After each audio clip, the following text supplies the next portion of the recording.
Привет! Благодаря фильмам-боевикам в голове уже давно сложился устойчивый образ главного героя. Накачанный главный герой, небрежно удерживая пулемет в одной руке, а американский флаг в другой, на фоне взрывов отстреливается от врагов, которые наступают со всех сторон. Ни одна пуля не пролетает мимо врагов, и все они картинно падают замертво. Подобные картины непременно вызывают смех у людей, воевавших и видевших все ужасы войны. Оказывается, пуля, попадая в человека, далеко не всегда, а точнее почти никогда не приводит к моментальной смерти. Так как же она влияет на организм и что при этом чувствует человек? Давайте разбираться.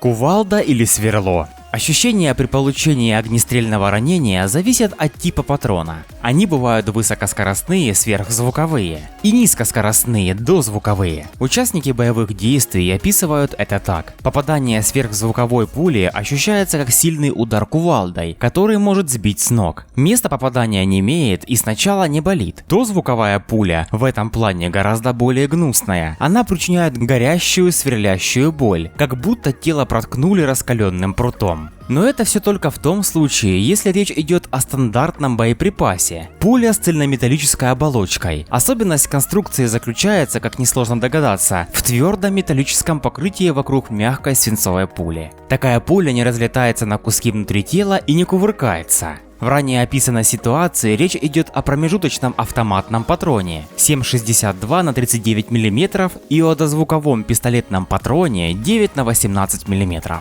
В настоящее время в военных конфликтах также используются так называемые малоимпульсные патроны 5,45 на 39 мм или 5,56 на 45 мм. При попадании в тело такие патроны начинают кувыркаться и вызывают обширные внутренние повреждения.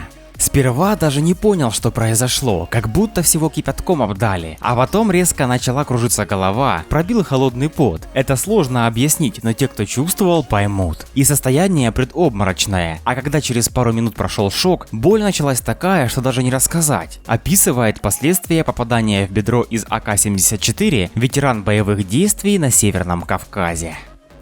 Пуля дура. Между тем, даже огнестрельные ранения не выводят из строя моментально. Человек, даже будучи смертельно раненым, может продолжать сражаться еще некоторое время. Американский полицейский инструктор из Огайо и член местной ассоциации владельцев огнестрельного оружия Грег Элифриц провел исследование о воздействии различных типов пистолетных боеприпасов на человека, и результаты оказались крайне удивительны.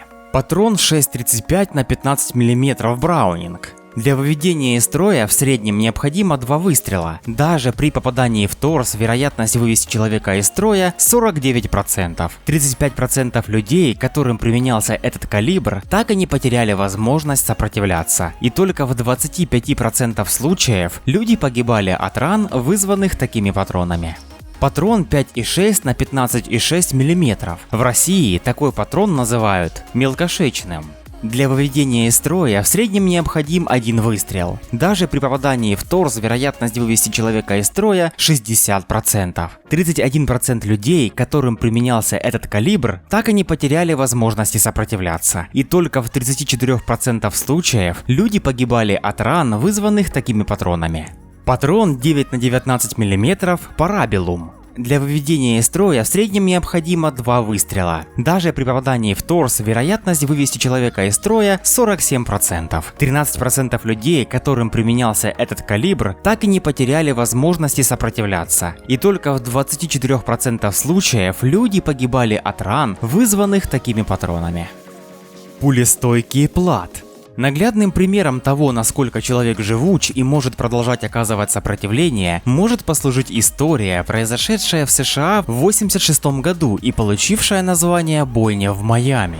Полицейские окружили машину, в которой находились 2 подозреваемых в ограблении банка, одним из которых оказался бывший спецназовец Майкл Плат. Преступники начали отстреливаться. Один из подозреваемых получил ранение и перестал отстреливаться, но Плат продолжил сопротивление. Он получил пулю в шею из револьвера, затем ему в грудь, пробив перед этим руку, прилетела экспансивная разрывная пуля, которая пробила легкое и артерию. После этого Плат получил еще 2 экспансивных пули в ногу и спину. Уже раненый, он прячется за машиной и получает еще 2 револьверных выстрела в руку. Он дробит ему кисть и в грудь. При попытке сесть в машину агента ФБР, он получает по ногам картечью, которая перебивает одну из костей. Все это время серьезно раненый Майкл продолжал воевать, передвигался под огнем и перезаряжал оружие. Он убил 2 и ранил 5 сотрудников ФБР. Точку в перестрелке поставили 3 выстрела ему в голову, когда он уже пересел в полицейскую машину, чтобы скрыться. Газетчики прозвали его «Пулестойкий Плат».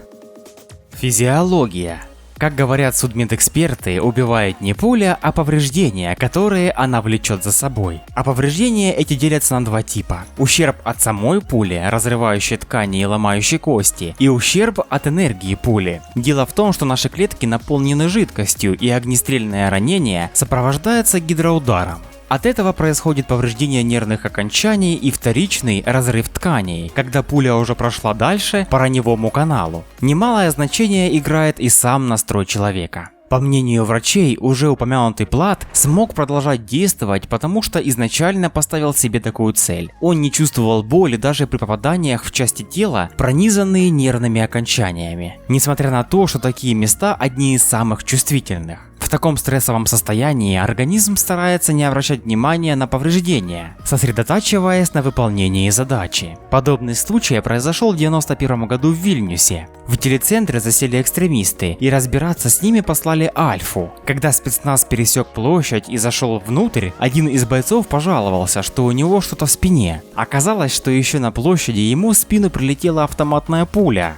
Но он был сосредоточен на выполнении приказа и даже сразу не заметил ранения, которое, кстати и к сожалению, оказалось смертельным.